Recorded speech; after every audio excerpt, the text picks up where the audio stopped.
नमस्कार मित्रांनो, लग्नानंतर होईलच प्रेम या मालिकेच्या येणाऱ्या 16 जुलैच्या भागामध्ये आपल्याला जबरदस्त असा ट्विस्ट पाहायला मिळणार आहे. मित्रांनो, आता भागात आपल्याला पाहायला मिळतं की भरपूर जोराचा पाऊस असतो, विजा कडकडत असतात आणि त्याच वेळी आर्या आता जीवाला फोन करते आणि बोलावून घेते. आर्या बाहेर पावसात भिजत असते, खूप रडत असते आणि ते पाहून जीवाला धक्काच बसतो.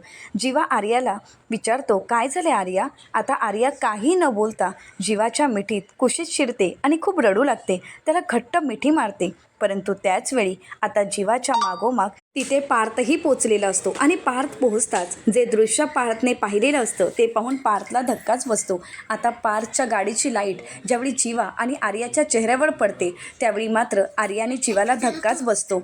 तर आता पार्थ स्वतःसोबत नंदिनीला सुद्धा घेऊन आलेला असतो आणि हे सगळं पाहिल्यानंतर नंदिनीच्या पायाखालची जमीनच सरकते. नंदिनीला काय बोलावं काहीच कळत नाही. आता घरी जीवाला घेऊन जाताच नंदिनी जीवाला जा विचारते. त्यावेळी जीवा नंदिनीला म्हणतो, आर्याला एकटं वाटत होतं आणि म्हणूनच तिने मला मिठी मारली.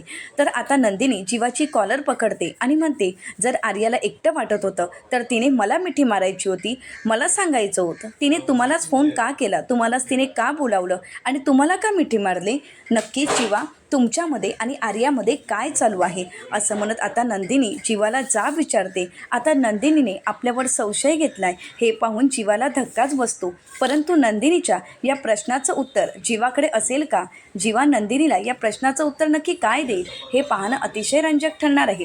मित्रांनो, अशाच मालिकांचे नवनवीन अपडेट पाहण्यासाठी मेक मराठी या यूट्यूब चॅनलला नक्की सबस्क्राईब करा. आजचा व्हिडिओ तुम्हाला कसा वाटला हेही कमेंट करून नक्की कळवा आणि व्हिडिओ आवडल्यास व्हिडिओला लाईक करायलाही विसरू नका. व्हिडिओ पाहिल्याबद्दल तुम्हा सर्वांचे अगदी मनपूर्वक धन्यवाद.